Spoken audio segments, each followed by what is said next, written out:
नमस्कार, मैं नेहा शर्मा आपके साथ और आप देख रहे हैं जस्ट इंडिया। खबरों के प्रायोजक हैं Oscar super speciality hospital and trauma centre.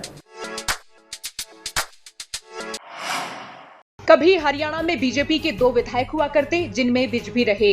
लगभग 30 साल से सूबे में बीजेपी की सियासत को मजबूत करने वाले अनिल विज का उनके गुस्से की वजह से सियासी नुकसान होता दिख रहा है। नायब सैनी को जब सीएम बनाने की चर्चा हुई तो अनिल विज बैठक छोड़कर पैदल ही बाहर निकल गए थे। ये बीजेपी हाईकमान को नागवार गुजरा।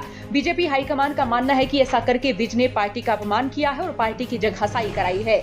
नाराज होने के बाद भले ही अनिल विज इंतजार करते रहे कि उन्हें मनाने कोई नेता आए, लेकिन मनोहर लाल खट्टर अनिल विज को मनाने नहीं गई और ना ही सीएम नायब सैनी अनिल विज के घर पहुंचे। अनिल विज पूर्व गठबंधन सरकार में गृह मंत्री रहे। अब नए सीएम की ताजपोशी के दौरान ये माना गया कि अनिल विज को भी कोई बड़ी कुर्सी मिल सकती है। अनिल विज हरियाणा बीजेपी के सीनियर नेताओं की लिस्ट में है। कई दिन पहले हुई सियासी उठापटक पर अनिल विज का यह कहना रहा कि सीएम बदला जाना उनके लिए बॉम्बशेल की तरह था। उन्हें इस बारे में बिल्कुल भी इल्म नहीं था। लेकिन अब सवाल यह है कि अनिल विज को क्यों नजरअंदाज किया जा रहा है। इसका कारण टटोलें तो ये मिलता है कि अनिल विज के गुस्से के कारण ऐसा हो रहा है। पहले अनिल विज की पूर्व सीएम मनोहर लाल खट्टर से विभागों को लेकर खींचतान रही और फिर उन्हें सीएम नायब सैनी के अंडर काम करना नागवार गुजरा। खबरों में रहा कि अनिल विज सैनी के अंडर काम करना नहीं चाहते हैं और बीजेपी हाईकमान भी विज को लेकर कहीं ना कहीं अपने पैरामीटर्स में फिट नहीं देख रही है, क्योंकि मनोहर लाल खट्टर और नायब सैनी के बारे में कहा जाता है कि वे हाईकमान के पैरामीटर्स पर खरे उतरते हैं। जो हाईकमान कहती है वे वैसा ही करते हैं।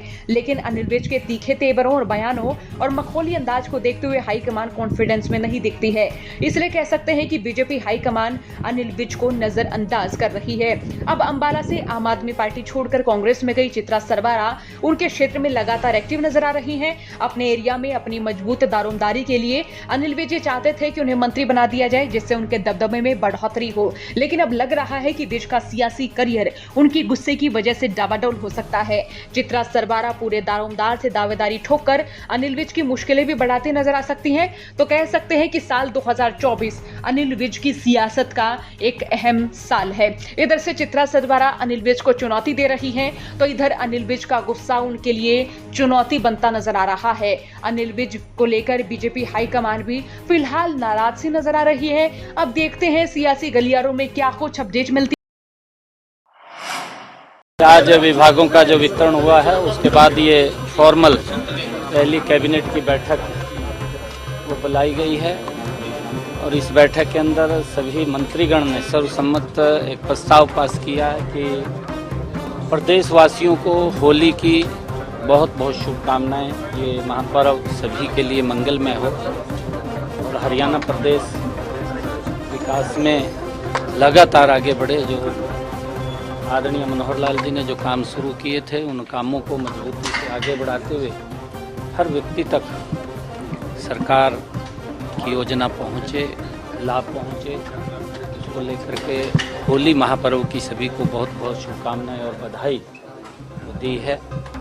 और उसके साथ साथ कुछ और विषय जो डिस्कस हुए हैं कि आना हम चुनाव के अंदर हैं, आचार संहिता लगी हुई है, पानी और बिजली की कोई दिक्कत ना है और हमारी गेहूं की परचेज भी है, सरसों की परचेज भी है। 26 तारीख से उसको कर रहे हैं कि वहाँ भी आगे भी उसकी कोई समस्या दिक्कत लोगों को ना हो।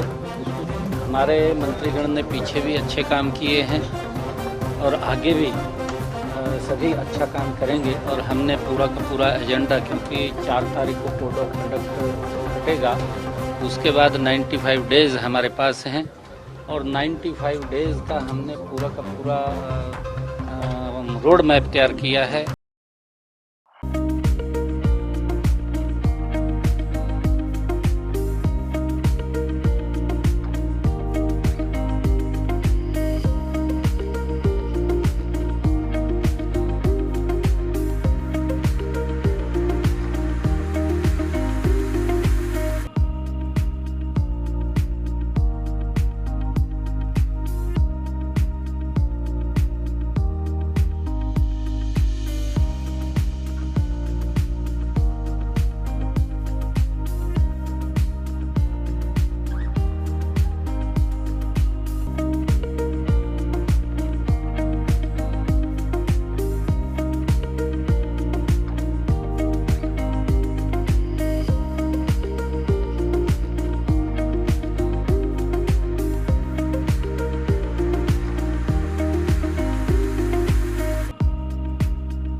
खबरों में फिलहाल इतना ही। देखते रहिए जस्ट इंडिया। नमस्कार।